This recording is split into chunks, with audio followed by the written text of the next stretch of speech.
In this presentation, we're going to be looking at the all-new Adaptive Aero Solver in Maya 2016.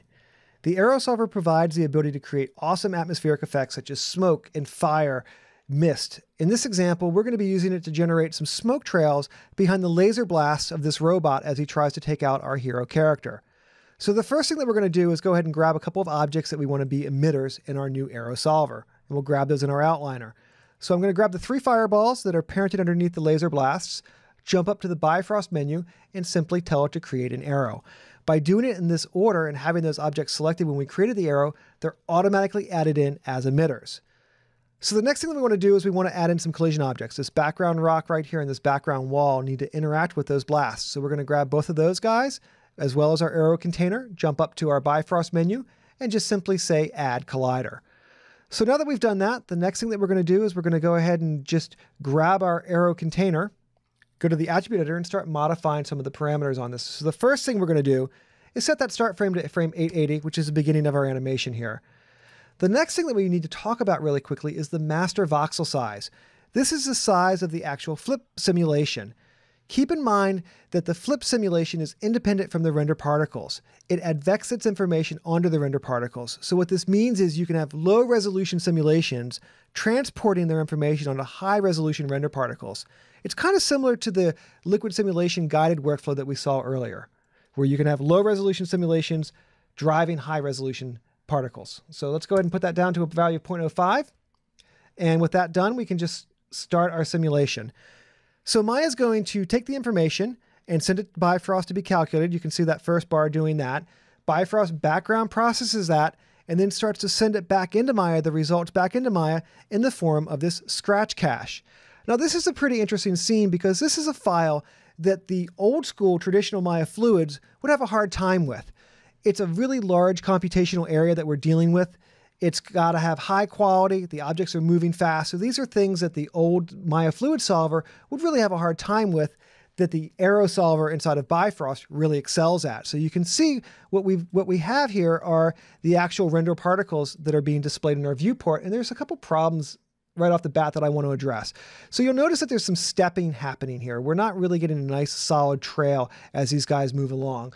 So we're going to go into our Bifrost container and start to make a couple of changes to this. One of the things that you'll notice is the time stepping has the ability to be adaptive in the Aero solver. So we're going to go ahead and make our min step be a little bit higher, and we're going to change that adaptivity value up a little bit higher so it's a bit more prone to kicking in more steps. So it's going to be in between 2 and 10, and it's going to be a little bit more prone to going to those higher numbers because we increase that adaptivity value. So with that done, the next thing that I want to do is just jump down to my air section, and I want to change this smoke threshold.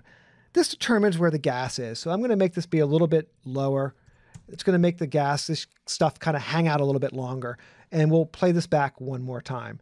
So let's go ahead and resimulate this. So Maya again sends the information off to Bifrost. Bifrost starts calculating that in the background and sending that information back into Maya in the form of that scratch cache.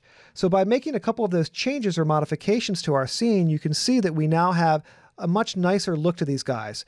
So far, everything that we've been doing has been looking at the render particles. Now, I mentioned before that the flip particles are in here, and those are driving those render particles. If we jump over to the arrow shape, which is our node that allows us to adjust the preview of our sim in the viewport, we can actually do a couple of interesting things. We could jump down here and we could say, you know what, let's just check out the component display what the actual flip particles look like. So you can see that's the lower resolution simulation that transports its information, advects its information onto those higher resolution render particles. Another way of looking at this is to look at the tile view. And this is going to allow you to see, you know, where your scene is, where is the simulation, where is the most resolution in your simulation. And you can use this focus fall off to really dial in, you know, how much of this you're going to see at any given time. So if we just zero that guy out, what we're looking at right now is level 7. So this is the actual master voxel size. That's essentially what the flip simulation is dealing with right there. So we'll turn that guy off. And what we want to do is we want to get a better looking sim on those render particles. And this is really the beauty of the Aero system inside of Maya. We don't need to change our simulation size. I know that that's good, but I'm going to modify some of the attributes on the render particles to extract a bit more information. So we're going to jump back into this Bifrost Aero container. we're going to jump down here to particle density, and I'm going to change my particle density up to a higher value. So this is a perfect example. We've got low density on the flip particles, the simulation particles. We've got very high density on the render particles. The next thing that I'm going to do is I'm going to scroll up to the top here, and I'm going to modify this master voxel size. I'm going to modify the voxel size render factor. So this voxel size render factor combined with the master voxel size specifies the resolution of the render particles. This is a multiplier. So if we put this down to a value of 0.5, it's going to multiply 0.5 times 0.05. So essentially it's going to cut it in half. That means that my render particle voxel size is going to be 0.025 now. So let's just go ahead and cue this guy back up one more time. We'll hit the simulation button and off it goes. So this is the beauty of Bifrost. As it's simulating in the background, I'm still free to work on top of it. So, I might jump back into this arrow shape here, and we'll just let it go out a few frames like that. That's enough frames for it to start kicking in here. So as I start to look at this, you can really get a sense of, yeah, those look a lot different than they looked before.